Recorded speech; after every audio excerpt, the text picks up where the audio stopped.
Assalamualaikum warahmatullahi wabarakatuh. Perkenalkan, nama saya Rangga Jayawardana. Saya akan membuat video tentang pembahasan sejarah ilmu fikih dan perbedaan fikih dan usul fikih. Dan saya akan memenuhi tugas dari mata kuliah ilmu fikih yang diampu oleh Pak Nur Hidayah Alamin MESY. Ilmu fikih merupakan bagian penting dari ajaran Islam yang membahas hukum-hukum syariat yang mengatur berbagai aspek kehidupan manusia, baik dalam ibadah maupun muamalah.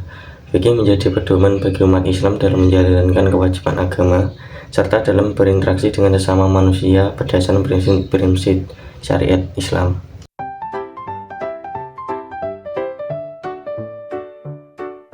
Pertama, pada zaman Nabi Muhammad SAW pada periode Mekah, istilah fikih belum dikenal, tetapi banyak menekankan pada keyakinan akidah Islam yang berbentuk kepercayaan pada keesaan Allah Subhanahu wa Ta'ala, malaikat, nabi, dan rasul, kitab-kitabnya, hari kiamat, serta kudus dan qadar, sehingga nyaris tidak berbicara tentang aturan-aturan hukum beribadah.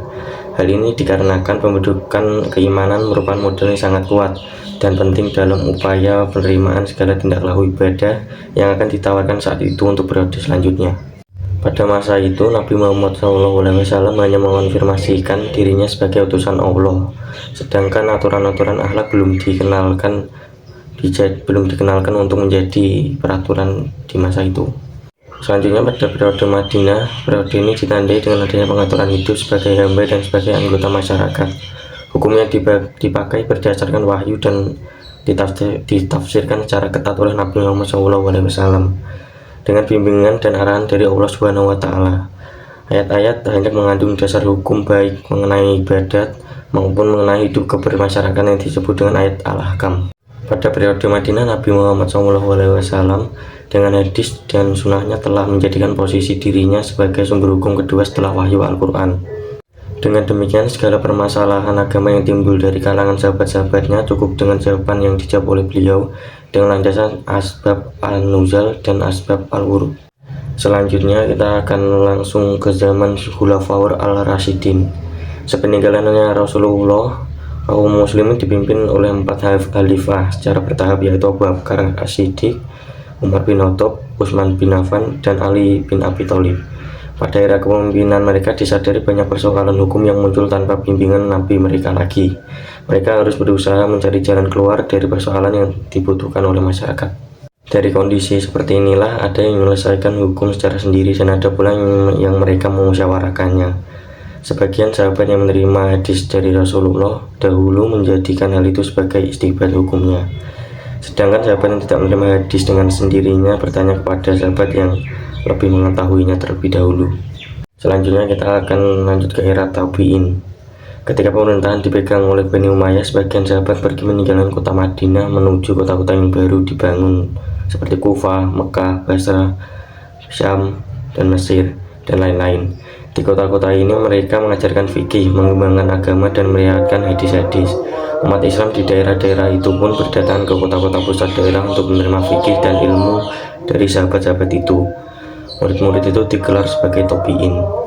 Hasil dari itu melahirkan banyak tabi'in yang pandai dan pintar menyamai gurunya, bahkan melebihi dalam urusan fikih dan hukum Islam. Dalam periode inilah fikih dipandang sebagai suatu ilmu yang berdiri sendiri. Selanjutnya kita akan lanjut ke era mazhab.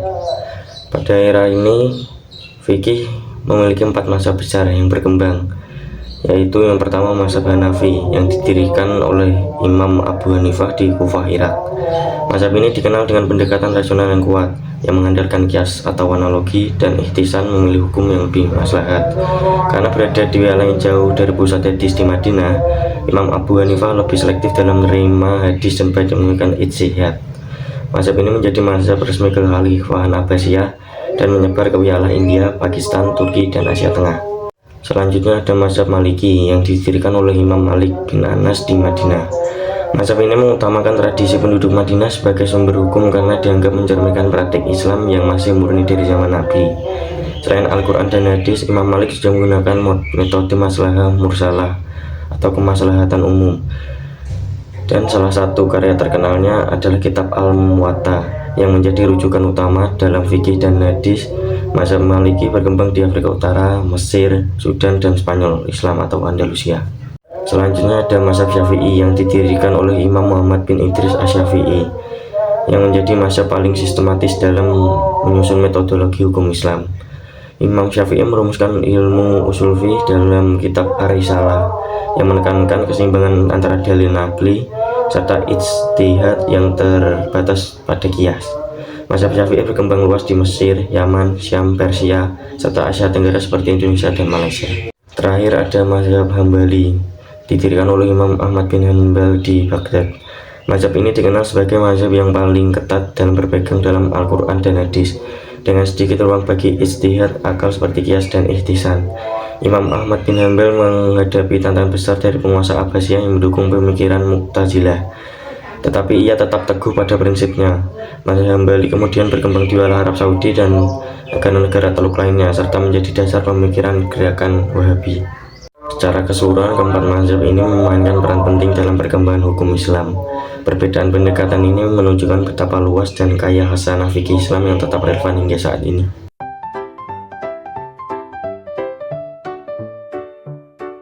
Selanjutnya kita akan lanjut ke perbedaan ilmu fikih dan usul fikih.